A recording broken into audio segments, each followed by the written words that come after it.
Shay, and welcome to my channel. Today I'll be reviewing Legacies Season 3, Episode 15, A New Hope. Don't forget to like, comment, and subscribe. Let's get it. The episode starts off with Darth Vader invading a spaceship, what I think is Darth Vader, and some guys are trying to take him down, but they are not successful. Lizzie sees this from afar and tries to warn Josie, and the monster is Lord Marshall. Josie programs an escape pod and they both leave. Josie discovers that they are actually android sisters, and Hope tries to shoot them, but then she realizes that they are still tripping on the triad drug. Back to reality, my boy MG is back at the school and he is getting a warm welcome, as he should. MG comes to his room and asks Caleb if he wants to hang out. Caleb is giving him the cold shoulder and says that he is very busy, and I have no idea why Caleb is acting this way and I just don't like it. Caleb leaves and Lark is in the hallway and overhears him telling MG this. Hope, Josie, and Lizzie are sitting around and trying to figure out a way out of this sci-fi nightmare. Josie uses her super knowledge and that they are in a vision story, and the sooner they finish it, the sooner that they will wake up.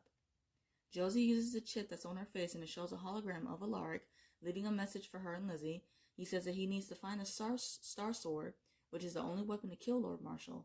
He says that it's located on Mystic Falls and he tells her to not come looking for him.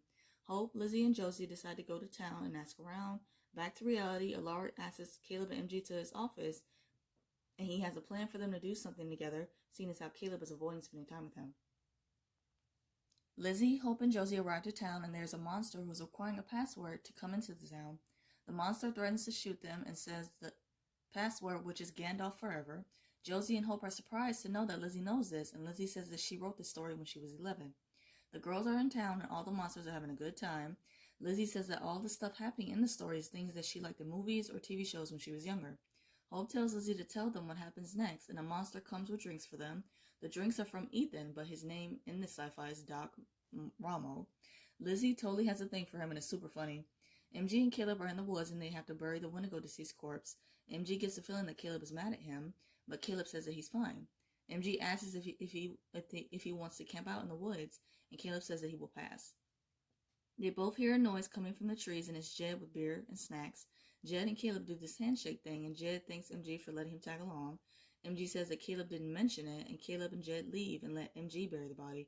In this scene, something clicked, because I remember when Caleb went to go surprise MG for a visit at Mystic Falls, he saw him and Ethan playing football on the field, and them both seeming really happy, so I could tell that Caleb felt like MG moved on and found himself a new best friend, and it seemed like he just felt left behind. So I think this whole new friendship with Jed is, and the handshake is all of that is a way to trying to get back at MG in a sense, which is so stupid. But Doc says that Lizzie hired him to find Alaric and that he's searched everywhere and that he hasn't had any luck. The monster shows a clear card and Doc hands it to Lizzie with Alaric's information on it. Lord Marshall's goons invade the place and Doc says that he will buy them much time to escape. Before Lizzie leaves the girl, she kisses Doc. Alaric surprises Dorian with some of his favorite fast food. There's a figure of a woman in the doorway, and it's blurry, but we don't know who it is. And Dorian flips the script on him and blames Alaric for involving him and getting himself into danger. And once he'd done that, of course, I realized it's Emma back. And I'm so happy. I was just saying last episode how much I missed her, so I'm happy that she's back for this episode. Hope, Lizzie, and Josie find Alaric, who looks like a complete bum. He has this super long braided beard and raggedy clothes. Like, it's a mess. Alaric says that for the past 8 years, he's been off the grid and that he's much happier. Alaric apologizes for his work avoiding him being there for his daughters. He says that the Star Sword can only be wielded by the Chosen One.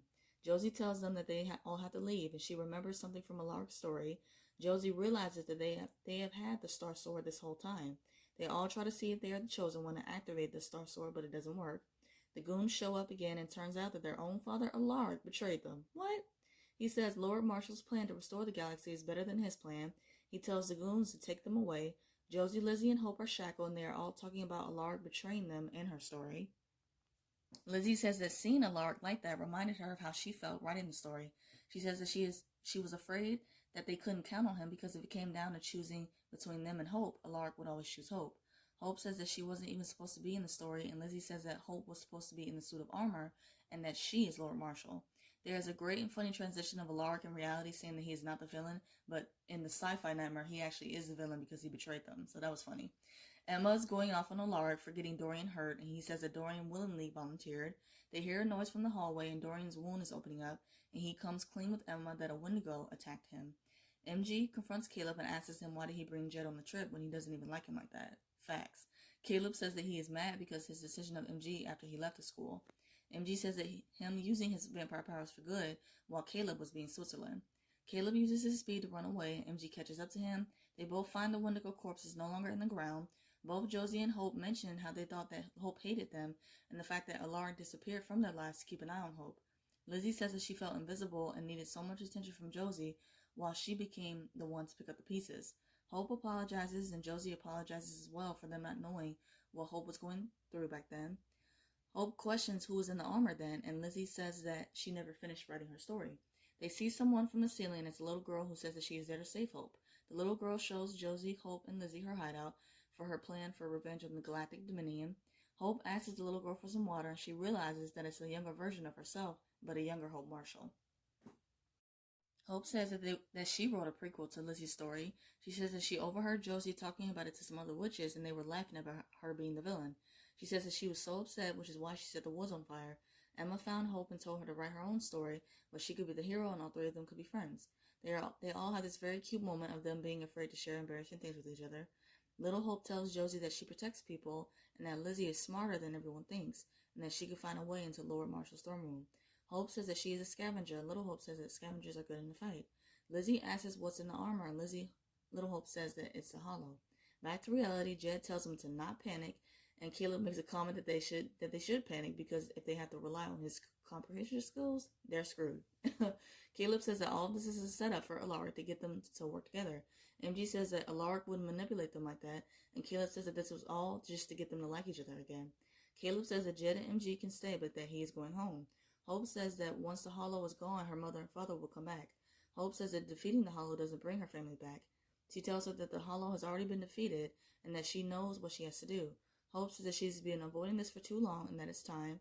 She does the spell to knock out Little Hope, Lizzie, and Josie, and she leaves. Little Hope says that they are going to have to walk to get to Lord Marshall's castle. Alaric, freshly clean and shaved, shows up and says that he has a change of heart and tells him to get in the car. MG stops Caleb from leaving and tells Caleb that he was right. He asks for a ride home and says that they would have never been in this bad place if he had listened to him. Caleb asks Jed and MG, says that they can take a walk. Caleb tosses MG the keys and realizes that it's not actually MG, but Wendigo. He says that MG would never leave a man behind. I know that's right. Hope is at Lord Marshall's castle, and Lord Marshall comes downstairs, and they both are prepared to fight. Caleb is fighting off the Wendigo, and Jed and MG see this. Jed says that it's time to kick your own ass, which that was funny. MG uses his fire to kill the identical human Wendigo. Hope and Lord Marshall are going back and forth and fighting. Hope says that she is stronger and much smarter than them, and does a move where she knocks them down on the ground. She leaps from the stairs onto the floor, stabbing Lord Marshall. Josie, Lizzie, Little Hope, and Alaric show up, and Hope unveils Lord Marshall, who is actually Malivore. Josie says that the vision quest was to find out how to defeat Malivore. Hope says that she has to become a triber, and her eyes turn bright yellow. She suddenly wakes up out of the sci-fi nightmare, along with Josie and Lizzie. The guys are sitting around the fire, and Jed is loving the taste of the dead Wendigo. Like, too much. Jed leaves to go get something, and Caleb and MG quickly throw their kebabs in the fire. That was funny. They're like, we are not eating this. Caleb says that MG was right about using his vampire powers for good, and the reason he sticks his neck out for him so much is because he knows that MG is going to change the world one day. Caleb says that he thought that it would be him by his side and not Ethan, and I knew that's what it was that was bothering him.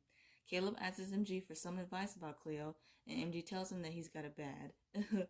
He makes a joke about not as bad as Jade and Alyssa, and MG does not find that funny. Yeah, it's a little too soon for that, Caleb. A little too soon.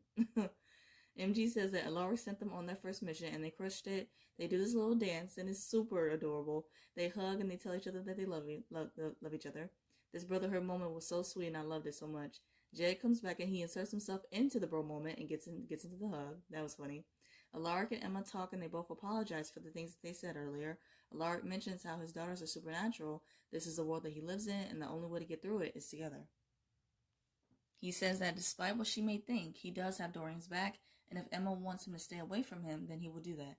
Emma says that Dorian will always exist in the supernatural world because she is a witch, and that she will let him make that decision on his own. She says that she will make sure her hubby doesn't lie to her again. Emma tells Alaric that he is a hard man not to quit. Emma goes into Dorian's room and kisses him, and Alaric leaves.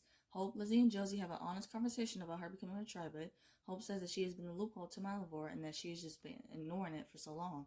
She says that her whole life has been one trauma after another, and that when she becomes a tribute, it's like she'll be stuck in that trauma forever. Lizzie apologizes again for them not seeing that Hope was hurting back then.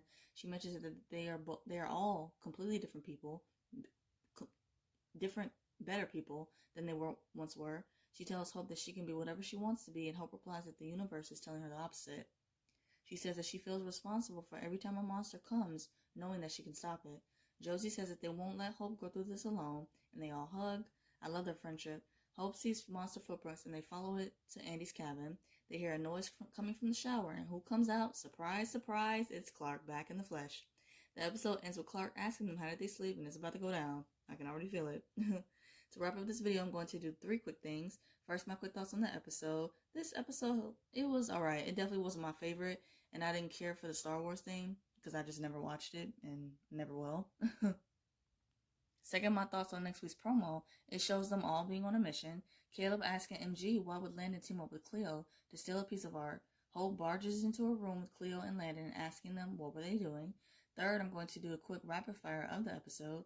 Favorite scene, Lizzie and Doc flirting, who was really Ethan in her story, but that was just crazy because like never in a million years, especially in reality, would I ever think that Lizzie would be into Ethan like that. So that was funny. Really, really funny.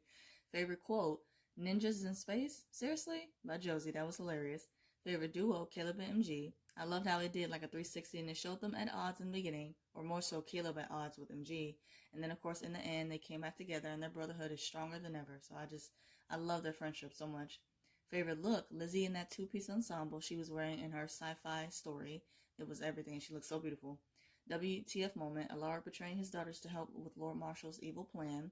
Human Alaric would never sell out his daughters like that.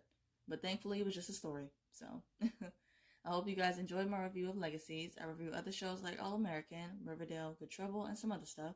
And if those interest you, please check out those videos on my channel and subscribe. I hope you guys have a great day, stay safe, and see you guys next week.